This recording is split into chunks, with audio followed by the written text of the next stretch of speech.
Well, we've all heard the stories again and again, right? How Eminem, great wisdom to bring in 50 Cent to the Interscope Records. I once didn't think that was a good fit for him. I was just like, that's too out of order. But for somebody like,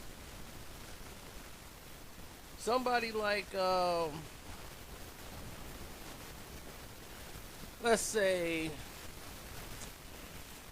Eminem, it's a win-win for him.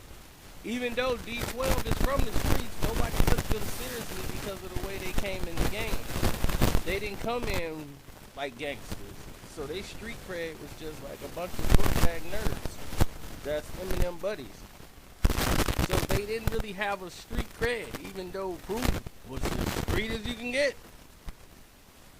You know, most of these dudes knew real dudes. Like two guys in D12 was murdered before it even got to Proof. You know, so now the situation changes. You know, now you got to deal with a whole new situation. They need a whole new image. And enter G Unit with Eminem. Dr. Dre, Jimmy Iovine was 100% against it.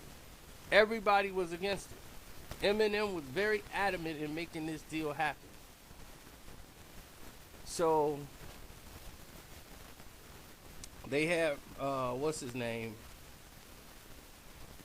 Well, Rosenberg, I think his name was. What's his name? Paul Rosenberg or whatever. And who was it?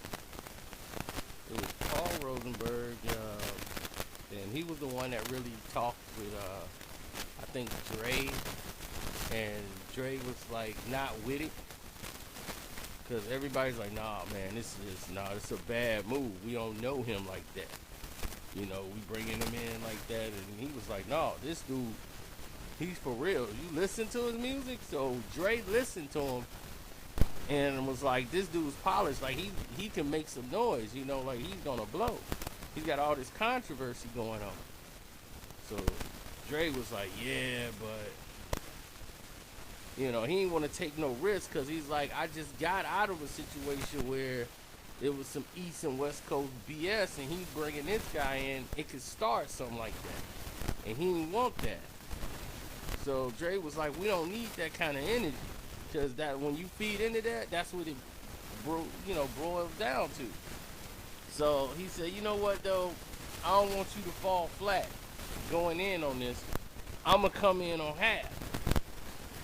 And what Dre did was go ahead and check with his peoples in New York. Everybody was checking for 50 Cent. He was the underdog, and he been held back, and now he's getting ready to blow. So everybody's anticipating it. So Dre was like, look, we make one album with this dude and we put the right energy behind it. This could be something really big. So Dre started, you know what? I'm going to come in on half. But he did that Dre. Yeah, him. Yeah. Yeah, I'm going to come in on half with you. You know, I'm going to just come in on half on the deal so you ain't got to put up everything. And he got basically, what, a real crappy contract, really. 50 did, out the deal. It was better than nothing. I mean, he got, what, $1 million signing bonus. And the rest was like, the contract was, he was basically not even seeing 50 Cent a record. He was getting almost like 10 cents a record. If that. Probably less than that. On his record deal. When you break it down, when they had to pay all these people, 50 wasn't breaking it bank like that off record sales. He was banking it off shows, appearances, and everything else in proper investments. Now, here's the news. When all of these things like worked out and came to a fruition, what everybody says, well, when it comes to fruition, when it comes to fruition like this is what happens in these situations. People make moves and they put money behind it and they move other people out the way. They moved every project out of the way that was going to come out because there was so much money put into to market 50 Cent. So it was 50 Cent's the future. 50 Cent is this, all his mixtapes. 50 had all this work they were doing for G Unit and everything else. They was in his mama's basement killing it. So everything they put out, it was off their energy of Southside.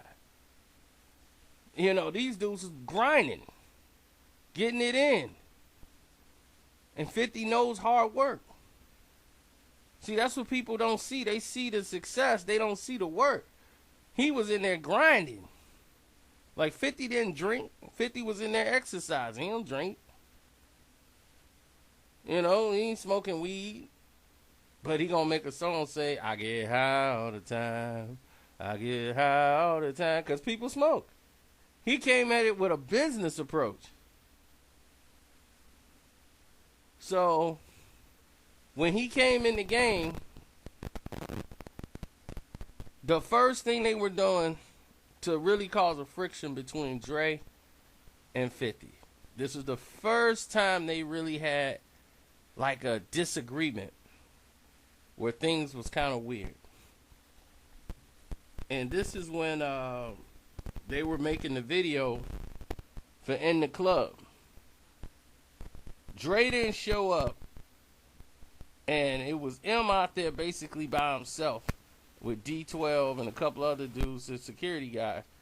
Dre left and didn't tell nobody. Dre showed up, waited for his security, his bodyguards and them showed up. They kind of got wind like Suge was here and he's coming back. And Dre was like, Phew! Like he was gone. It was like, what's going on? What he run for? You know, like, why is Dre gone? And then it was like, Suge back. Dre was already gone. So they had to wait till Suge was gone. Security cleared everything out, and Dre did his little part in the lab with Eminem. And then he was done. His little one-day thing, he was out. But this would kind of rub 50 the wrong way. Like, man, Dre knew something because he broke out. And he didn't say, like, y'all, look. You know, like, look, Suge may be coming. So, good luck. You know, I mean, anything. He didn't say nothing. He just out of there. He left M. It's like, dude, you left Eminem out here. This your main artist. And you just left him in the wind? So that kind of gave a sign to the type of person that he was. So after the fact, they go to the where did they go? They went to Detroit to do a show. Eminem went to Detroit and they went and did their show. And I think Dr. Dre was there, but never came out when nobody could see him. And 50 like, come on, Dre, man, like, let's do this. Nah, man, I'm going to just stay in the studio with the tracks. Yeah, y'all go out and do y'all thing. I'm going to stay right here and work on these tracks. So, it was taking Dre so long with, like, so many tracks that they did. Like, they recorded, like, about 30 songs to Get Rich or Die Trying. That's why you saw so many come out later on. For Get Rich or Die Trying, they just cut all those songs off because they was waiting on Dre. Bloodhound and all them songs that got cut off, you know, they just put them out on an EP. Once the album was selling, everybody was 50 Cent crazy. So they was like, throw them songs on a mixtape and put them out. That was 50's idea. Dre didn't want to do nothing. He was like, man, this dude don't work. Tupac and 50 Cent got that in common. They're workaholics. They will stay in the studio and they will work and get some things done. This Dre is somebody who's a perfectionist. He's going to want to sit there to wait till things get done right, which is going to cause some people not to know, to work with you different. 50 don't want to rock the boat, at this point with Dre, but he vibes with M because they MCs, like they get it. So he would prefer M make the track. Like M, you work the beat. M, you do this and do that, and then we could do like Batman and Robin, like you and Dre did it, when they did Gatman and all this stuff. So the success was going pretty well, but they couldn't get Dre's cooperation for the second album a lot. When they trying to get this things done, and they're like, well, where's Dre? Like, oh, well, Dre ain't doing nothing today, or Dre's not doing this, Dre's working on that, and he got Detox he working on. Of course, we know how this goes, right? No Detox. 50 Cent does 2 records for the Dre Detox album. Nothing happens. And then the song that was supposed to be on his album, Dre did like 1 beat. It wasn't finished right. So it was hot already. Somebody stole it or whatever. So it was out leaked. And it wasn't even completed yet. So 50 was upset a little bit about that. And like, man, we ain't even finished mixing it down. Like it's not even finished. He's like, Dre, I don't even know how it got leaked. And, things happened from there. Where it was a couple of discussions, and Dre is the kind of guy that you can't get in an argument with, because Dre's not going to argue with you. Dr. Dre will not argue. Old Dr. Dre would have probably punched somebody, but Dre don't drink anymore. Dre ain't had a drink in about 20 years. So Dr. Dre don't argue with people. As the liquor was part of the reason he was probably arguing with people back in the past, to now, he don't argue with people. That's just it. He don't argue with nobody. His thing is, hey, if it's going to happen, let it be. That's just it. So if you have a discussion, he'd be like, okay, you upset. All right. You get what I'm saying? Yeah, man, I get it. And that's it. Dre ain't finna go back and forth with you. But Dre gonna still do his process his way. So you gotta know how Dre works. So M would be the mediator to go tell 50, like, look, that's Dre, Dre, I'm with you. I get it. But, it's Dre. What you gonna do? A song produced by Dr. Dre gonna be huge. So if you got one song from Dre on your album, just roll with that. And whatever you got by final press day, that's what we gonna come out with. So the launch don't go the way everybody expected. So they scrambling to do something to try to, keep up with sales. So they re-released the album with videos for every song for the Massacre. 50 he wasn't happy with the launch because even though it sold like 5 million records coming out the gate, basically, they could have gotten more. It could have sold another like 10 and then plus, and did bigger than Get Rich or Die Trying. Then he comes with the soundtrack for the movie of Get Rich and Die Trying. That came like right after that. That's how many songs they have for that album. Dre at this time was basically working on other stuff, other projects. He's trying to go into another thing with technology, with the headphones, with the beats. Now, before that happened, the game situation happened. And once the game situation happened, this is where Dr. Dre and 50 Cent, this is now it's going to come to a head. Because he wanted, look, let me just he wanted Dre to sell his percentage to Eminem. And he wanted him to buy the percentage out. Like, look, I'll be 100% on Shady Records. Dre ain't getting nothing with Aftermath, and I just get paid exclusively.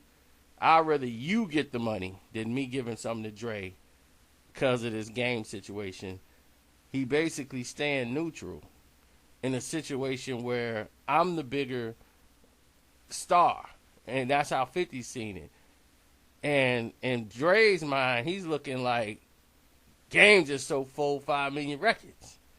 And I got a way bigger piece of the pie with Game, because I don't got to split none of the Game money with Eminem. That's all me. So if Game making money, I'm making a lot more on the back end. I ain't got to split none with Eminem. This all me. Because he signed the Aftermath. He ain't signed the shady Aftermath. Game signed with Aftermath. So what he did was his idea to bring 50 in to help Game along. Because Game was there the whole time when they were doing it in the club. He's in the club video and everything. So when they made the deal to bring 50 in as a partner, they didn't even bring Eminem in. They brought 50. Like, yeah, we want to put him with G-Unit. And 50 okayed it. Like, okay, but even though he didn't fully agree with it because Jimmy and 50 don't really see eye to eye. But 50 put business before anything else. Like, look, we ain't really got that big of a problem. We just got associates that you associated with people I don't deal with. That's basically Jimmy's interaction is with 50. They didn't really see eye to eye because of the associations. So, but for business sake, they got something in interest, which was Game. Look, let's all sit down, do business, which they did. And everything was good until they had that fallout. Then Dre is like, man, I'm just going to play the sideline. They made 50 and Game patch everything up because they didn't want to ruin what they already had. Instead of saying somebody need to check Game and pull Game to the side. Because 50's like, look, this dude's out here bashing us. You know what I'm saying? Like, out here going after our neck, and you out here basically co-signing it. You're not saying nothing about it. You just letting it go on. And they tearing up G-Unit. This is my thing. You know, G-Unit is not signed to Aftermath. G-Unit, it goes straight to Interscope. That don't go nothing with Aftermath Records. It's not even Shady Records. Because Eminem, he asked Eminem, he said, you know what, I'll give you a piece of G-Unit. Because, and M said, no, man, you worked hard for that. That's millions of dollars Eminem turned down and gave back to 50 Cent. It was worth at least 20 something million dollars that he gave away by saying those words. Said, no, you worked hard and built that. That's yours. I don't want it. You keep it. That's what Eminem did for 50. Now, by doing that, 50 was able to keep an extra $20+ million. Now, Dre, on the other hand, don't get nothing from G-Unit. But here, in this situation, Dre produced the first song on G-Unit album when G-Unit was coming out. He wanted to be a part of that wave with Interscope when they was coming out. Even though they didn't want the G-Unit album to come out till later, till after 50 put out his second album.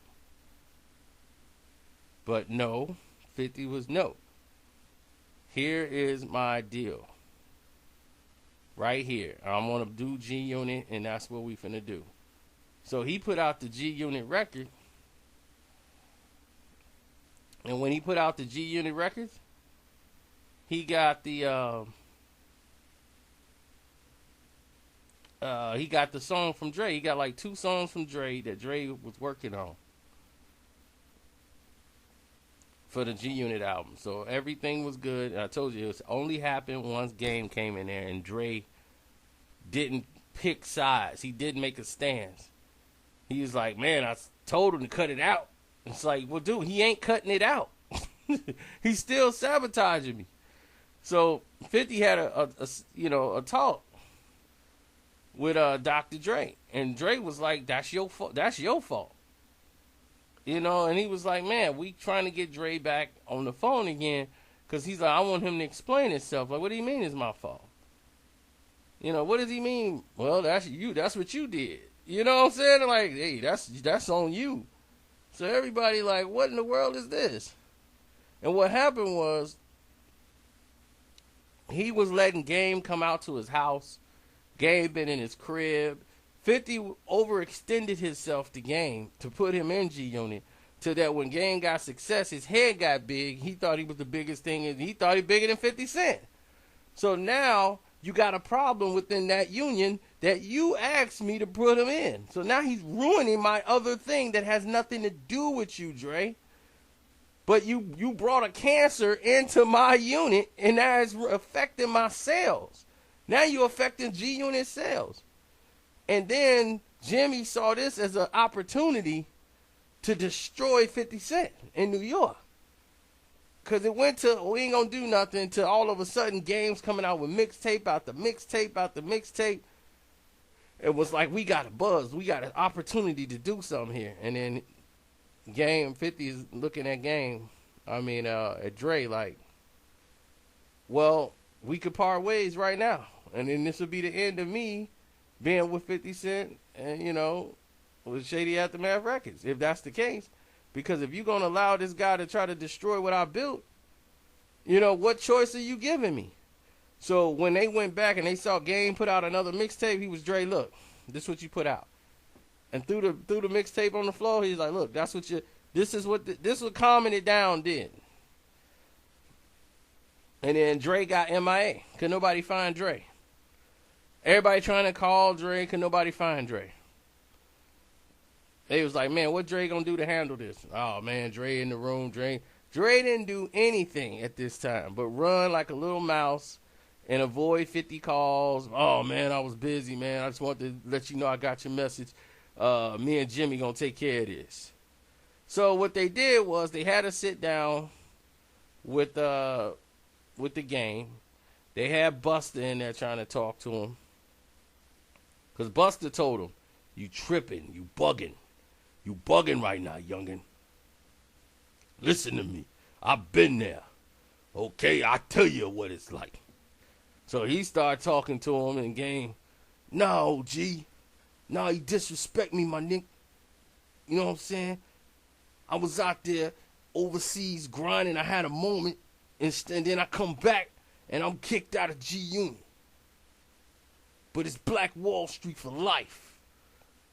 So Dre told him, okay, we got to let you go. We can't put you under Aftermath. For 50, it's going to cause a problem there. We don't want to lose that money either. So what we going to do is we're going to put you under our other parent label, which is Given Records, and we'll work out this G Unit thing. So they had to pay his management team, Game management team, have to pay 50 Cent like almost $1 million to keep the G Unit logo off of the record. So, as part of the deal they had with 50 Cent, which was still pending for like 3 albums. So they were like, all right, they had to pay that in advance so that the project would even be released. Once that happened, and they realized they still had to pay 50 Cent, even though they moved to Giffen Records, the assaults just kept coming. They still trying to destroy 50 Cent, even though they own Giffen Records. And Dre like, he off Aftermath. What more you want me to do? But he's like, look, we not stupid. He's still out there. You still eating off of Game. Dre ain't finna miss out on no money. That's just what it is. Like, look, we took him off Aftermath. And Dre didn't give him no songs. And Dre was like, I'm not putting no records on his album.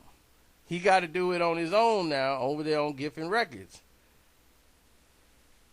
So it was a while before Dre would even be seen back with Game. But here's the thing. Dre never came out and publicly said nothing about Game. And 50 Cent was like, my goodness, this dude just, well, all right, well, it's gone. So I could deal with it how I want to. So now that the situation was like that, he understood his position with Dre. Because he was like, you know what, I looked at Dre different when I first came in, like, we're a family. But we really wasn't. So that's when it was like, look, Dre. I never been in Dr. Dre house. He's like, I've been knowing Dre for years. I never took a foot in Dr. Dre house. And he was like, I don't know if M has. He was like, but I looked at it differently. I looked at it like we brothers. You know, we trying to accomplish the same things. So obviously, you know, we seeing things differently.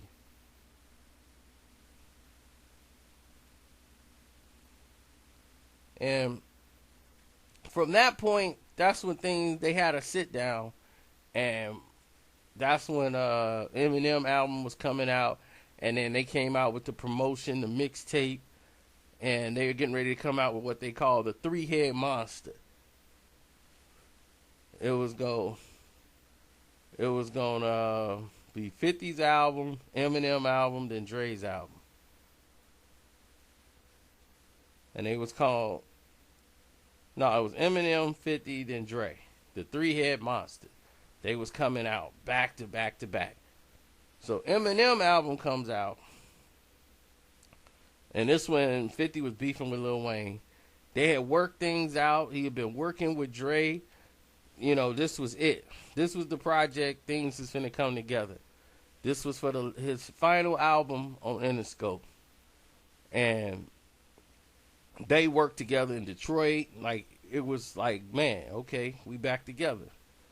And Dre was there while, like, listening to the songs 50 did. Like, man, it's tight. Whew, man, it's dope. So 50 got to the point where, okay, we back cool. You know, like, Dre back in a good space. I just needed to know where Dre was mentally.